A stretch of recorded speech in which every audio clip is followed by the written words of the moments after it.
ताहिरा जी, जनता, मुझे ऐसा लगता है कि जनता वो लाभ तो लेके रख लेती है, लेकिन चुनावी मौसम में मिलने वाले लाभों से प्रभावित होके वोट नहीं देती, ऐसा मुझे लगता है। आपका अनुभव क्या कहता है? नहीं, बिल्कुल। देखिए अमिताभ जी, जिस अब की मैं जिधर भी जा रही हूँ, मैं थोड़ा ग्रामीण अंचलों में ही जा जी रही हूँ, लोगों से मिल रही हूँ, बातचीत कर रही हूँ। जी मेरा अपना जो जिला है वो प्रतापगढ़ है, और मैं आसपास के उसमें भी जा रही हूँ, लोग मिल रही हूँ। तो ये तो बात बिल्कुल क्लियर है कि जनता सब जानती है, और उत्तर प्रदेश की जनता भी बहुत जागरूक है। सबसे बड़ा प्रदेश है, जनता राजनीतिक भी है। अब जगह जगह पे लोगों से बात कीजिए, जैसे मैंने मोस्टली महिलाओं से बात की, जी तो महिलाएं कह रही कि अब चुनाव के समय सब याद आ रहा है। देखिए, कोई लैपटॉप दे रहा है, कोई स्कूटी दे रहा है, कोई बिटिया को कुछ दे रहा है, कोई अभी 25 को कुछ बांटने जा रहा है, नौजवानों को बांटने जा रहा है। देखिए, मूल मुद्दे जो है, जो हमारा कॉन्स्टिट्यूशन बना, जिसमें सभी चीजें निहित है, जिसमें बाबा साहब भीमराव अम्बेडकर की अगुवाई में बना, उसमें सब चीजें रखी गई हैं कि कैसे समता मूलक समाज बने, कैसे सबको बराबरी का दर्जा दिया जाए। तो वो चीजें तो हो नहीं रही हैं। एजुकेशन में बात होती नहीं है। हम लोग कहना चाहिए, एक वर्ड है, भौंकते रहते हैं, कोई सुनने वाला नहीं है। कॉमन स्कूल सिस्टम पे कोई बात नहीं करेगा। इससे पहले आया था एक बार, हाई कोर्ट ने कहा था, इलाहाबाद हाई कोर्ट ने 2015 में, कि सरकार में जो काम कर रहे हैं लोग, और आईएएस आईपीएस और नेता अपने बच्चों को भेजे सरकारी स्कूल में, सरकारी स्कूल बेहतर होंगे। सरकारें खुद ही पीछे हट गई। अंशु अवस्थी जी, राजस्थान का एक उदाहरण मुझे आपके लिए, आपकी पार्टी के लिए मौजूद लगा, इसलिए मैं वहीं से बात शुरू करूंगा। अशोक गहलोत की सरकार थी, इससे पहले नहीं, इससे पहले से पहले उन्होंने यही मैगी फार्मूला, मैं इसको बोलता हूं मैगी फार्मूला, अप्लाई किया। पुराने आदमी है लेकिन नए लोगों ने समझा दिया, बोले ना चाचा मैगी फार्मूला ठीक है, तो बोले हम मैगी लगा देते हैं।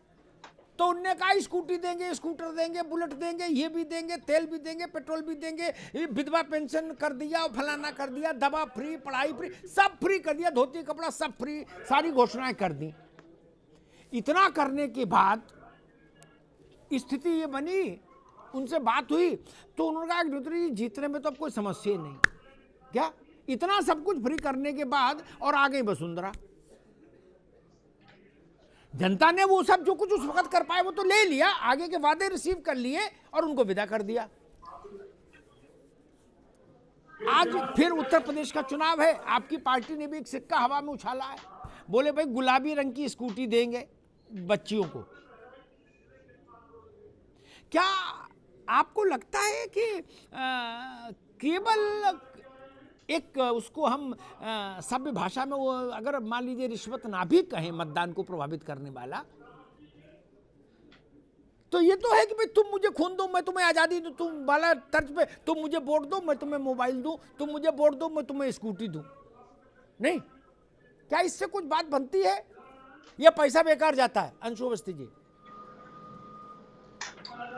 देखिए अमिताभ जी, हमेशा राजनीतिक दलों की जिम्मेदारी है कि वो अपने चुनाव के समय अपने मैनिफेस्टो को पेश करते हैं। ये एक अच्छी परंपरा है और इसका स्वागत किया जाना चाहिए। और मुझे लगता है कि जनता इसीलिए बदलाव भी करती है कि पिछली बार जिन लोगों को जो बेसिक इंफ्रास्ट्रक्चर की बात है, एम्प्लॉयमेंट की बात है, उसके साथ में चाहे हेल्थ हो, डेवलपमेंट हो, तो इन सारे विषयों को देखती है कि भाई इन्होंने ये वादे किए थे और पूरे नहीं किए। तो कुछ नया तो उत्तर प्रदेश में या कहीं पर भी हो, कुछ तो करना पड़ेगा। और मुझे लगता है ये राजनीतिक दलों के लिए एक अवसर भी होता है। अगर भारतीय जनता पार्टी उत्तर प्रदेश के परिप्रेक्ष्य में ही बात कर लेते हैं, उन्होंने वादा किया था कि हम 70 लाख नौकरियां देंगे, और यदि दे दी होती तो शायद हमारे लिए ये अवसर ना होता। लेकिन आज का नौजवान अमिताभ जी सारी चीजों को जानता है, सभी के हाथ में सोशल मीडिया है, सभी के हाथ में मोबाइल है, व्हाट्सएप है। अगर भाजपा व्हाट्सएप यूनिवर्सिटी पे चल रही है तो कुछ सही आंकड़े हम भी जनता के बीच में भेज रहे हैं। आज की सच्चाई ये है कि 4.5 साल हो गए, कहते हैं कि 4 लाख नौकरियां दी, नहीं लेकिन नहीं प्रदेश अंशु का जी, ठीक नौजवान है जो ना, सूचना के मैं अधिकार ये से कह रहा हूँ भाई, जानकारी मैं मांगता है, सिर्फ आपको ऐसा मैं लगता वही आ रहा हूं, है स्कूटी में तासीर है, जी, स्कूटी में तासीर है इतनी, तो ये समझना जो चाह रहा हूँ। पिछली भाजपा या जी कोई भी राजनीतिक दल जब अपने वादे नहीं पूरा करता है तो हमारे पास अवसर होता है, और निश्चित तौर से इसका प्रभाव पड़ता है, फर्क पड़ता है। डिपेंड करता है कि आपने जो बातें कही हैं, हमने कांग्रेस पार्टी ने जो प्रतिज्ञाएं की है, कितना ज्यादा से ज्यादा प्रभावी ढंग से हम वो जनता के बीच में ले जा पाए, क्योंकि वहां पर निगेटिविटी फैलाने वाले दूसरे दल के लोग भी हैं। जैसा कि हमने कहा कि 72,000 रुपए हम देंगे, तो उसका लोगों ने कहा कि कैसे देंगे। तो ये सारी चीजें हैं, घोषणाएं होनी चाहिए, जी ठीक हर एक पार्टी का एजेंडा होना चाहिए प्रदेश के विकास को लेकर, रोजगार को लेकर, इसमें कोई बुराई नहीं। ठीक लेकिन ठीक कांग्रेस पार्टी को लेकर अगर आप देखें, चाहे राजस्थान हो, मध्य प्रदेश जी हो, छत्तीसगढ़ हो, हमने वहां कहा था 25 रुपए कुंटल धान लेंगे, गेहूं लेंगे, तो हमने लिया। ठीक तो कहने का ठीक है ये अंशु है भाई, कि लोगों ठीक के है, चरित्र और नियत पर सवाल है। नियत का पर ही महत्वपूर्ण बात है। वचन का महत्व तभी है जब उसके साथ आपका संकल्प भी जुड़ा हो। कपिल श्रीवास्तव, लैपटॉप बांटा, टैबलेट बांटा, जब आपने टैबलेट का ऐलान किया आपकी सरकार ने, तो उत्तर प्रदेश में बहुत सारे लोग भ्रम में पड़ गए। उनने हमसे पूछा भैया गोली बांटेंगे? मैंने ना पगला गया, गोली नहीं है, ये मोबाइल का बड़ा भाई है, बड़े साइज का मोबाइल समझ लो। तो बोले अच्छा तब ठीक है। फिर आपने अंत में अधिकारियों ने सलाह दी, वो अधिकारी अब इधर भी हैं, अधिकारी तो वही है, सलाहें भी वही देते हैं। तो उनने सलाह दी भैया एक काम करो, जैसे केबीसी की लाइन खुलती है, बोले लाइन खोल दो रजिस्ट्रेशन की, और घोषणा कर दो हर हरा के कि पूरे प्रदेश में जितने भी लड़के चाहें, जितने मोबाइल, सब मिलेंगे, रजिस्ट्रेशन कराएं। खोया पाया टाइप का विज्ञापन जारी हो गया। आचार संहिता लगने में टाइम था, 2-2.5-3 करोड़ रजिस्ट्रेशन हो गए। फिर आचार संहिता लग गई, तो ये तो कहा था कि मैं देंगे तो तभी जब दोबारा आ जाएंगे, लेकिन हुआ क्या? अब वही अधिकारी दूसरे को मोबाइल, इनकी महामेधा पार्टी को समझा दिए मोबाइल। तो ये लोग छत पे खड़े होकर, अटारी पे खड़े होकर कह रहे कि 1 करोड़ से कम पे रुकेंगे नहीं, मानेंगे नहीं। कपिल जी, आपको आपकी स्मृतियां उन मोबाइल प्रसंग और टैबलेट प्रसंग के साथ कैसी हैं? देखिए, आपने शुरुआत में ही कहा 2 पक्ष होते हैं जी, दोनों पक्ष आपने बड़े करीने से रख दिए थे, और हम सारे लोग इस बात को मानते हैं कि दोनों पक्षों से इलेक्शन पर प्रभाव पड़ता है, लेकिन नीयत साफ होनी चाहिए। और आपने देखा कि समाजवादी पार्टी ने जब लैपटॉप वितरण किया था, तो उसका जो हमने उद्घोषणा पत्र अपना जारी किया था, उससे पहले तो हमारी सरकार नहीं थी, लेकिन हमने करके दिखाया। 19 लाख हम लोगों ने लैपटॉप दिए हैं, टैबलेट्स दिए हैं। हमने बेरोजगारी भत्ता भी 2 वर्षों तक लगातार दिया था। कन्या विद्या धन भी हम लोगों ने दिया 30,000 रुपए। साइकिलें भी हमने अपनी बेटियों को दिया है, और मजदूरों को भी दिया था। आपको याद होगा कि रिक्शा की खेप भी हम लोगों ने गरीब लोगों को दिया था। तो हम लोग तो डिलीवर किए थे। और जब हमने ये वादा किया कि हम रजिस्ट्रेशन कराइए, और हम जब अगली बार सरकार में आएंगे तो आपको हम मोबाइल देंगे, लेकिन जनता को हमने उससे पहले उसका बड़ा भाई डिलीवर करके दिया था।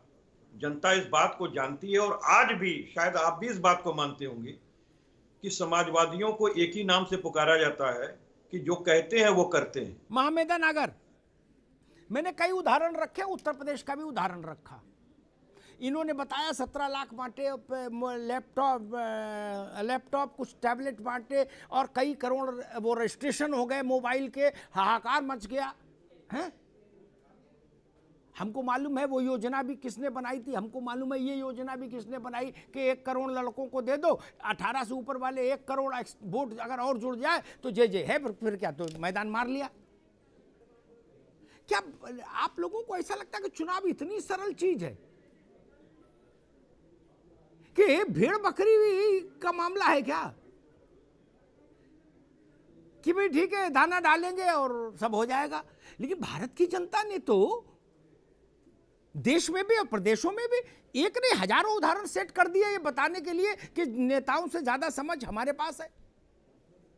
महामेदा, आपको ऐसा लगता है क्या पार्टी को कि नहीं अगर हम इस ढंग का कुछ प्रयोग कर देंगे कैश और काइंड में कि भाई चलो 10,000 करोड़ रुपया इधर दे दो, ट्रांसफर कर दो इस वर्ग में और 1 करोड़ मोबाइल बांट दो तो जय जय, क्या ऐसा है?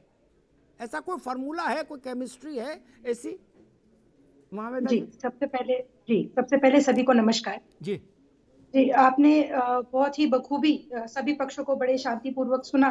और मैं बताना चाहूंगी जब बात आती है फ्रीबीज की, ठीक है, तमाम पार्टियों ने समय समय पे प्रकार के फ्रीबीज दिए। सर मेरे को मेरी आवाज रिपीट नहीं यहाँ बिल्कुल अच्छी आ रही है, उधर चिंता मत करिए, आप बोलिए। हाँ हाँ जी तमाम पार्टियों ने समय समय पर फ्रीबीज दिए और हम उससे हम भी कई बार इस बात को अपोजिशन में आते हैं। आपका बहुत ही जायज सवाल है कि क्या आप जनता को इस तरह से बरगला सकते हैं लास्ट समय पे कोई भी इस तरह के फ्रीबीज देके। सर मैं ये कहना चाहूंगी कि आप इसको बेशक से फ्रीबीज की तरह देखिए या फिर आप देखिए कि ये कोई चुनावी हथकंडा है। जैसे कि अभी कपीश जी बोल रहे थे कि हमने अपने समय पे डिलीवर किया। सिमिलरली जिस तरीके से योगी सरकार ने सरकार में आने से पहले जो प्रॉमिसेस अपनी जनता को किए थे उनको डिलीवर करने का काम आज भारतीय जनता पार्टी की योगी सरकार कर रही है।